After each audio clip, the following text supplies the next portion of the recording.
우리가 이 신앙생활 하면서 가장 중요한 거는 나의 믿음이 좋다, 내가 봉사가 많이 한다, 이런 게 중요하지 않습니다.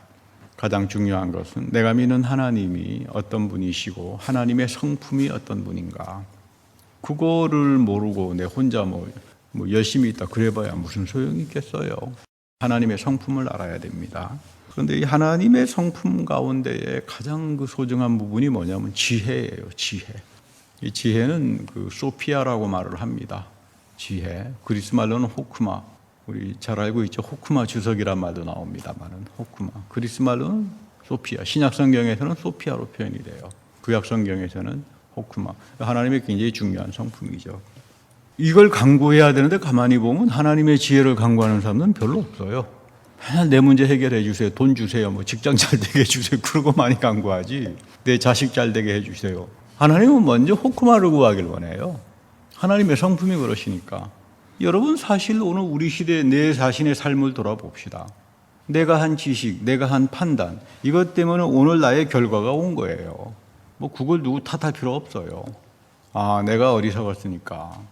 내가 내 멋대로 생각해서 판단을 해야하고 지금 내가 이렇게 당하는 고통이나 아픔이라고 하는 게 다 나의 어리석음에서부터 출발하는 거죠. 근데 세상에서는 그렇게 생각 안 합니다. 교회 다니는 사람만 이거 내가 어리석구나. 하나님의 지혜를 가진 사람은 그렇게 생각해요. 이게 회개예요. 근데 세상 사람들 절대로 그렇게 안 합니다. 어떻게 하죠? 세상 사람들은 다 너 때문이야. 너 때문이야. 여러분, 이게 예수 믿는 사람하고 예수 믿지 않는 사람, 누가 구원의 삶에 들어와 있나 구원의 삶에서 아웃된 나를 결판하는 내용이에요. 우리는 모두가 다 구원받았습니다. 끝하지만 하나님 보시기에는 웃기는 소리 하지 마라. 그 이야기다. 그 말입니다. 히브리서 4장 12절. 하나님 말씀이란 무엇인가? 어떤 분 만났더니 하나님 말씀대로 살고 하나님 말씀대로 안 하니까 저 사람도 문제가 있고 그래서 물었습니다. 하나님 말씀이 뭡니까? 하나님 말씀이 뭐죠? 물어보면 자기 생각하는 게 하나님 말씀이에요. 자기 좋은 것만 이렇게 뽑아다 이게 하나님 말씀이라고. 성경은 창세기서부터 요한계시록까지 다 읽어봐야 압니다. 오늘 히브리서 4장 12절 여러분 꼭 밑줄 그어놓고 하나님 앞에 갈 때까지 이 말씀 붙들고 사세요. 굉장히 축복된 말씀입니다. 하나님 말씀이란 무엇이냐를 여기서 아이덴티파이를 합니다. 정체성을 이야기해 준다 이 말이에요. 첫째, 하나님은 살아계신 분입니다. 하나님은 살아계시기 때문에 성경을 통해서 오늘 나에게 그대로 말씀합니다. 이게 하나님 말씀이에요. 하나님 말씀에 살아계심. 많은 분들은 하나님 말씀이야? 좋은 말씀이지. 근데 그거 다 옛날 말씀이니까 우리 문화와 우리의 생각과 우리 뜻대로 좀 고쳐야 되는 거 아니냐. 요즘 유튜브 보시면 아시겠지만 다 그런 식이잖아요. 제멋대로주의. 여러분 이거 큰일 나요. 큰일 납니다. 이런 걸 가르쳐가지고 성경은 뭐라고 한다? 죄라고 합니다. 죄. 무슨 세상에 나가가지고 난 나쁜 짓 하지 않았으니까 나 죄 없다. 회개하지 맙시다. 죄 이야기하지 맙시다. 이게 죄예요. 이게 참혹한 죄예요. 하나님 말씀 만홀히 여기지 마라. 사도 바울이 그러잖아요. 말씀 함부로 대하지 말아야 합니다. 두 번째는 하나님의 말씀의 성격은 양날의 칼보다 더 날카롭다. 여기서 말하는 양날의 칼이라고 하는 것은 바울 시대에 로마 군사들이 가지고 다니던 짤막한 칼인데 이거 굉장히 무서워요. 조금만 스쳐 지나도 살이 베어지고 사람들이 다 두려워합니다. 이 로마 병사들이 가지고 있었던 아주 날카로운 단검, 큰 검은 아니지만 짤막한 검이지만 그 날카로움이 굉장하죠. 그런데 오늘 바울은 그 날카로움보다 더한 게 하나님 말씀이야 이 말입니다. 권능이 나타납니다. 왜 그러면 양날의 칼보다 날카로운가? 살아계신 하나님 말씀이 나에게 오면 내 마음을 후벼 팝니다. 내 마음을 후벼 판다 이 말이에요. 그래서 나의 속을 꿰뚫어 혼과 영을 갈라놔 버립니다. 혼과 영을. 놀라운 이야기죠. 여기서 번역 잘했어요. 혼과 영. 우리 영혼 하니까 혼과 영이 다 똑같은 걸 주라고 착각하고 사는데 혼과 영을 갈라놓습니다. 소울과 스피릿을 하나님 살아계신 하나님 말씀이 들어오게 되면 갈라놔요. 여러분, 소울은 세상에 속한 거예요. 우리 영혼 불멸 이러다가 보니까 사람들이 다 속는데 소울은 생각, 자기, 마음 이런 것들이 소울이에요. 우리 몸이 흙으로 갈 때 이 소울도 죽고 흙으로 다 갑니다. 근데 왜 갈라놓는가? 하나님의 영이 하나님의 말씀이 나에게 올 때 내 영을 솎아낸다 이 말이에요. 근데 우리 영은 다 죽어 있는데 여러분. 다 나태해지고. 근데 하나님 말씀이 살아계신 하나님의 말씀이 오면 세상 것에서부터 딱 내 소울과 바디야 이런 게 아니라 내 혼을 분리해가지고 살려낸다. 그 말입니다. 그리고 여기에 끊임없이 하나님의 성령의 숨결로 여러분들의 스피릿에 성령의 숨결로 끊임없이 역사하길 원합니다. 그러니까 이게 여러분 우리가 사모해야 될 체험이에요. 이게 인격적인 체험이다 이 말이에요. 산에 올라가서 기도면 뭐 100일 기도하니까 뭐 신령한 강받고 다 거짓말입니다. 저도 해봤어요. 안 되더라고요. 오죽하면 루터가 그런 말 합니까? 수도원 뭐 수도 생활 아마 거기를 첫 나갈 사람 나밖에 없었어. 가장 열심히 했다. 가장 열심히 이거예요. 내가 인격적인 체험을 못했다 이 말. 인격적인 체험, 말씀에 살아계신 말씀에 대한 체험이 없는 그런 거, 그거 다 기복신앙적인 것이고 주술적인 것이고 잘못된 거다 이렇게 말을 하는 겁니다. 우리 모두는 살아계신 하나님의 능력을 체험하길 원하죠. 여러분이나 저나. 그러려면 하나님의 말씀이 나에게 오셔서 내 속에 품은 생각과 의도를 다 밝혀내고 골수와 관절을 쪼개내면 아파요. 내 속에 숨겨놓은 생각들이 나오기 시작하면 부끄럽잖아요. 이 체험이 없이는 우리는 믿음을 갖지 못합니다. 믿음 생활에서 항상 내가 사모해야 되는 것은 이 인격적인 체험이다. 여러분, 이 인격적인 체험의 가장 대표적인 케이스가 누굽니까? 우리 사도행전에서 늘 배우는 담에석 체험이죠. 여러분들에게 이게 다 담에석 체험이에요. 사도행전 26장 17절 18절에 보면 바울이 아주 중요한 말씀을 하는데 이 부활의 그리스도가 말씀하는 겁니다. 여러분 꼭 밑줄 그으면 이건 진짜 우리가 사모해야 되는 복입니다. 이스라엘과 이방인들에게서 내가 너를 구원하여 그들에게 보내겠다. 이거 구원은 아니죠. 너무 무분별하게 구원이란 말을 썼는데 정작 구원이라고 써야 될 표현에서는 속량이라고 써버리면 이건 구원이 아니라 이제 건져냈다 이 말이에요. 못된 데서부터 너를 건져냈다. 부활의 그리스도를 알기 전에 바울은 바리새파로서 매우 열정적이었죠. 아마 이 세상에서 가장 하나님을 잘 믿는다고 생각했죠. 어떤 분이 그러더라고요. 내가 아는 저분은 뭐 우리 주님 재림할 바로 1등으로 가가지고 하나님 영접할 사람이라고. 그게 무슨 믿음입니까? 그렇지 않아요? 여러분들 상식적으로 한번 생각해 보자고요. 나 신령한 예언의 은사 가지고 있어. 교회에서 맨날 예언하다가 다 거짓말을 합니다.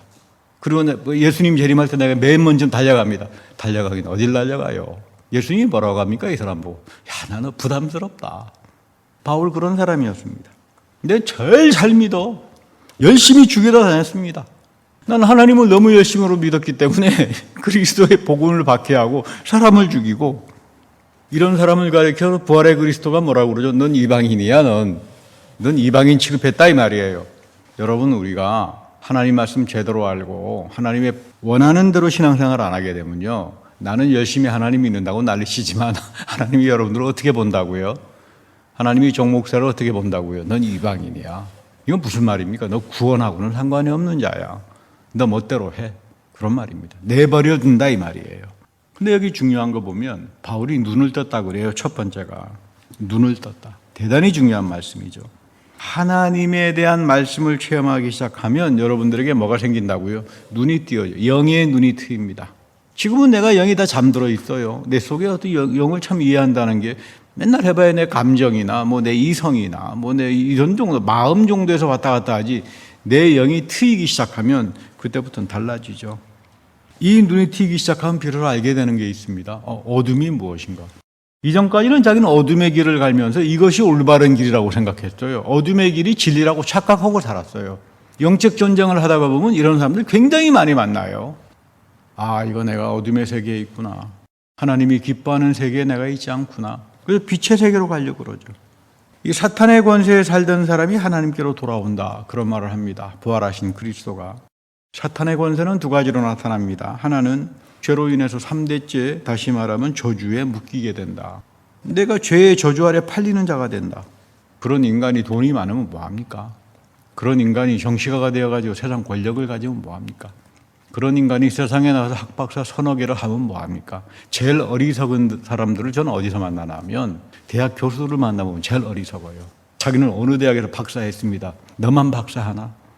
그게 그 사람을 똑똑하게 절대 만들지 않아요. 돈, 권력, 무슨 학식, 내 영이 깨인 그 믿음이 없는 그런 것들은 여러분 사람을 불행하게 만들어요. 그런 거 사모하지 말아야 합니다. 두 번째는 중요한 게 이 사탄의 저주와 권세를 이기는 건 죄사함이다. 굉장히 중요하죠. 죄사함이 복음의 핵심이에요. 너와 내 사이에 죄가 있으면 하나님은 역사 안 합니다. 이 죄사함을 위해서 하나님이 우리에게 끊임없이, 그래서 십자가를 통해서 우리의 죄를 사하고 성만찬을 통해서 부활의 그리스도가 나에게 와서 거룩하게 만듭니다. 나는 믿어서 거룩한 무리가 된다. 내가 무슨 경건한 생활을 잘해가지고 거룩한 자가 되는 게 아니에요.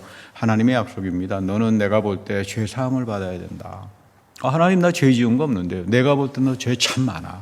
하나님이 나를 죄로 인정하는 그거 사함 받아야 돼요. 두 번째, 성만찬에서 끊임없이 부활의 그리스도를 통해서 너가 씻겨져야 돼. 그래야 거룩해져. 여러분, 내가 무슨 수도를 많이 한다 그래가지고 거룩해지는 게 아니에요. 하나님이 나를 거룩하게 여겨주시는 현장은 내가 하나님의 약속대로 살아가고 있느냐. 여기까지예요. 여기까지. 여기까지는 여러분들 노력하면 됩니다. 근데 안 되는 사람도 있더라고요. 근데 보다 중요한 거는 이렇게 사는 사람들, 죄사함에서 하나님이 거룩하게 여겨주시는 그 길로 가는 사람들에게 하나님이 예비하신 기업이 있다. 이 기업이란 무엇인가? 하늘의 기업인데 내 삶에서 이어지는 거죠. 어떤 분에게 기업이란 뭐죠? 그랬더니 천당 가는 거예요. 그런 말 아닙니다. 기업은 여러분의 삶에서 이어지는 겁니다. 우린 천당을 너무 좋아해요. 구원도 천당, 기업도 천당, 몽땅 다 천당이에요. 천당 기차 티켓 끊었으니까 자기는 안심한다고 그러고. 나는 뭐 이런 참 희한한 기독교인들을 보면 놀랍다. 오늘 근데 왜 나에게는 이런 하늘의 기업이 이어지지 않을까? 이유는 간단합니다. 여러분, 하나님이 원하는 믿음에서 빗나가게 되면 이 사람은 어디를 가냐면요, 사울왕처럼 엔돌에 사는 무당을 찾아가게 돼 있어요. 기복신앙입니다. 이거 기복신앙. 딱 기복신앙으로 빠져버립니다. 신앙생활하면서 여러분 주술과 기복에 미치게 되면요, 하나님이 예비하신 가장 놀라운 죄사함의 은혜, 부활하신 그리스도가 성만찬 속에 오셔서 나를 거룩하게 만들어가고, 그래서 하나님이 나를 향하여 준비하신 영원한 하늘의 기업을 이어주신다. 이게 다 망그러져 버리는 거예요. 기복신앙, 주술신앙, 명품교회 이런 거 가지고는 이런 데 들어가지 못해요. 요한복음의 11장에 보면 가바라고 하는 대제사장이죠. 최고의 권력자 아닙니까? 예루살렘에서. 이런 말을 합니다. 우리 저 예술한 자 죽여버리자, 십자가에.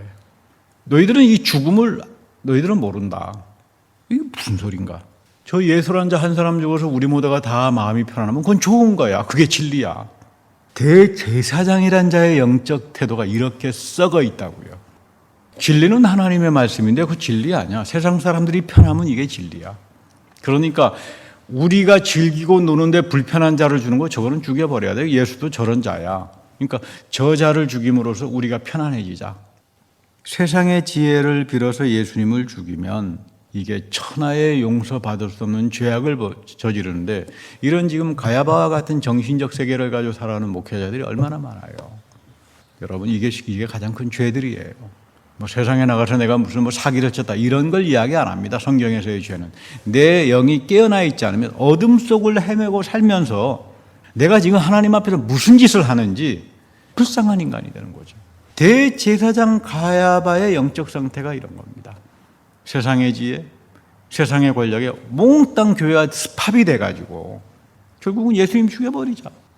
성경은 끊임없이 이런 말을 해요. 하나님의 참된 지혜는 감추어져 있다. 못 본다 이 말이에요. 그런 걸 누가 보나? 그걸 아시는 분은 성령입니다. 바울이 그러잖아요. 하나님의 깊은 경륜까지 다 보신다. 두 번째로 누가 보나? 이 성령이 나에게 올 때 영의 눈이 뜬 사람에게 그 성령이 나에게 지혜로서 하나님이 나를 향한 뜻이 이런 거로구나. 로마서 8장 9절에 보면 그리스도의 영이 없으면 그리스도의 사람이 아니야. 바울이 그런 말을 하잖아요. 그리스도의 영이 나의 마음에 있다는 말은 뭐겠어요? 나는 항상 말씀 앞에서 골수와 관절을 쪼개는 인격적인 체험을 하는 사람들이에요. 히브리서 4장 12절의 말씀이 내 삶 속에서 응해지는 사람을 가리켜서 그리스도의 영을 가진 사람이고 너의 영이 트인 사람이다. 이 사람에게 뭐가 나타난다? 하나님의 깊은 경륜까지도 감찰하는 성령이 찾아오셔서 하나님의 지혜로 너희들을 채워주신다. 이런 사람이 죄사함의 은혜가 이렇게 귀한 거로구나. 하나님이 나를 거룩하게 여겨주시는구나. 이쯤 왔을 때부터 뭐가 나타난다? 하늘의 기업이 나타납니다. 여러분 기도해야 돼요. 하나님, 이건 하나님이 약속하신 거니까 내가 이 하늘의 기업을 받고 살고 싶습니다. 제사함의 축복과 마지막까지 부활의 그리스도를 성만찬에서 만나서 하나님이 나를 거룩하게 여겨주시는 그 삶 속에서 하늘의 기업이 열리는, 그것이 열려야 내가 주술에 빠지지 않고 기복에 빠지지 않고 세속에 빠지지 않고 사울처럼 엔돌에 쫓아가가지고 무당을 찾는 것이 아니라 하나님의 인격적인 체험을 통해서 나는 복음의 증언자로 살 수가 있습니다. 여러분, 이거 항상 붙들고 기도해야 됩니다. 가이드 포스트에 재미있는 이야기 하나 나온 적이 있었죠. 유명한 수도원이 있었는데 거기에 들어가면 말을 2년에 한 번밖에 못해요. 그것도 딱 2마디. 무건수행 하시다가 2년에 딱 2마디. 근데 어떤 젊은 수도사가 2년이 딱 지나니까 수도원장을 찾아가서 할 말이 있다고 딱 찾아가가지고 첫 마디가 침대 딱딱해. 그 다음에 또 2년이 지났습니다. 딱 한다는 말이 밥 맛없다. 그리고 2년이 지나가지고 다시 오니까 한다는 이야기가 나 간다. 그래서 이제 원장이 그런 말을 합니다. 나도 그럴 줄 알았어. 어떻게 그럴 줄 알았냐. 첫날 세상에 2년 만에 처음으로 와가지고 딱 2마디를 할 수 있는데 하나님 사랑해가 아니라 한다는 말이 침대 딱딱해. 그 꼴을 보고는 너는 아니다. 그러니까 사람이 복을 구하는 자리에서 맨날 평생 불평, 불만, 원망, 하문이 있죠. 인생이 이렇게 될 수밖에 없어요. 이러면서 자기는 뭐라고 생각하나? 난 믿음 좋아. 하나님은 나만 사랑하는 것 같아. 이거 전부 다 엔돌의 무당에 찾아가가지고 있죠. 그 마지막은 참으로 보기에 비천하리로다. 이게 지금 하나님께서 하시는 말씀이에요. 그래서 여러분들은 이 말씀을 들으시는 분이니까, 경청하시는 분이니까 경청에서 끝나지 말고 임바디먼을 통해서 이제 나는 하나님의 기업을 내가 이어가야 되겠다. 이 하나님의 기업, 세상의 권력을 가진 자들, 세상에 돈 많은 자들, 세상에 학식을 가진 자들 접근도 못합니다. 여기에.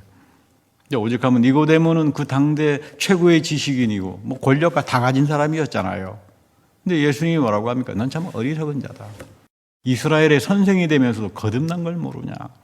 여러분, 거듭남이라고 하는 건 문화 아닙니다. Are you born again? 그런 말 아니에요. 거듭났다는 말이 뭐예요? 히브리서 4장 12절의 말씀이 역사하는 사람들이에요. 사도행전에서 나타나는, 다시 말하면 제3의 축복과 나를 거룩하게 여겨주시는 하나님의 부활의 능력과 이걸 통해서 내가 하나님의 기업을 누리고 사는 사람을 가리켜서 뭐라고 한다? born again 크리스찬이라고 말을 하는 겁니다. 목사님 born again 했어요. 이런 게 born again이 아니다 이 말이에요. 저는 거기까지 못 가고 늘 하나님의 제3의 은혜를 가지고 살아갑니다. 그랬더니 아직 멀었군요. 왜 소중한 하나님의 말씀 그렇게 엉터리로 만들어가지고 세속화시키냐 이 말이에요. 이거 바울이 너들 죄 많다. 하나님 말씀은 만홀히 여기지 마라 그 말이에요. 명심해야 됩니다. 오늘 우리가 만나는 유명한 사람이 있습니다. 욥의 이야기입니다. 하나님은 욥을 대단히 귀하게 여겼어요. 여러분, 욥의 전체의 핵심은 이런 겁니다. 하나님이 욥을 신실하게 여겨주시는 믿음이 있는가 하면 사탄은 기복신앙이야. 하나님이 욥을 신실하게 여겨주셨다. 하나님이 욥을 믿어주었다 이 말이에요. 이 씀이에요. 하나님이 욥을 귀하게 여겼죠. 하나님이 나를 지금 죄를 사해 주셔서 난 모자란 사람인데 거룩하게 여겨주시듯이 욥을 귀하게 여겨주신 거예요. 그래서 하나님이 너무 좋으니까 천사뿐만 아니라 사탄까지 앞에 가서 자랑합니다. 얼마나 좋았으면. 그러면 무슨 욥이 인간인데 무슨 슈퍼파워가 돼가지고 그런 거 아니에요. 욥은 하나님의 말씀의 약속에 따라서 임바디만 하면서 살았던 사람이에요. 그러니까 하나님께서 귀하게 여긴 거죠. 그렇게 대단했겠습니까? 여러분, 예수 안 믿어도 교회 안 다녀도 도덕적으로 근사하게 사는 사람들 많아요. 세상에도. 근데 하나님이 그걸 지금 이야기하는 게 아닙니다. 욥은 경외감이 있었죠. 내가 하나님 앞에 살아가. 하나님께서 기뻐하는 게 뭔지, 하나님이 싫어하는 게 뭔지. 하나님이 싫어하는 건 난 안 할래. 이거죠. 여러분들 안에 성령이 오기 시작하고 말씀이 오게 되면 그렇잖아요. 영의 눈이 띄기 시작하면 이건 나는 좋지만 내 육신적으로는 좋지만 이거 하나님께서 싫어하셔. 나 안 할래. 저도 어디 가서 제 욕정 들으면 하고 싶을 때 있잖아요. 하나님께서 이거 너 싫어해. 소리가 들려옵니다. 야, 그거 하지 마. 너 글로 가봐야만 너 고생만 한다. 하나님이 싫어하는 길로 가지 마. 욥은 그랬던 사람이에요. 이런 사람을 가리켜서 경건한 사람이다. 하나님을 경외한다. 믿음의 눈이, 영적인 눈이 튀어서 살아가는 사람이다. 그래서 하나님께서 욥을 믿어주신 거예요. 존귀하게 여겼고. 그랬더니 사탄이 와서 뭐라고 말을 합니까? 아이, 그 무슨 소리입니까? 하나님께서 집에 소유도 주고, 뭐, 자식 복도 주고, 일로저로 그냥 기복으로 빵 채워주니까 욥이 그냥 하나님 그렇게 했던 거지. 아, 당장 그 뺏어가 보십시오. 당장 불평이나 원망이나 하겠죠. 수도원의 젊은 사람처럼. 뭐 이런 불평을 하다가 끝나겠죠. 사탄이 원하는 건 뭡니까? 기복신앙이에요. 엔돌로 찾아간 사울과 같은 신앙. 근데 오늘날 여러분 보세요. 명품교회니 뭐 어쩌고저쩌고 하면서 우리가 전부 다 기복신앙으로 다 만들어버리지 않고 있나요? 하나님 거기에 없어요. 그거 명심해야 됩니다. 이 욥기에서 가장 중요하게 이야기하는 것은 욥이 하나님을 경외하고 사랑했던 건 기복신앙하고는 상관이 없답니다. 이 자들이 하나님의 기업을 받고 살아갑니다. 하나님이 너를 볼 때, 나를 볼 때 너는 죄사함과 거룩하게 하는 나의 약속과 은혜로 사모하는 사람이야. 여러분들 마음속에 주일이 되면은 또는 금요집회 시간이 되면은 말씀을 사모하는 그 마음이 생기잖아요. 이게 여러분 안에 성령이 있다는 말이에요. 그래서 하나님이 여러분을 믿어주는 거죠.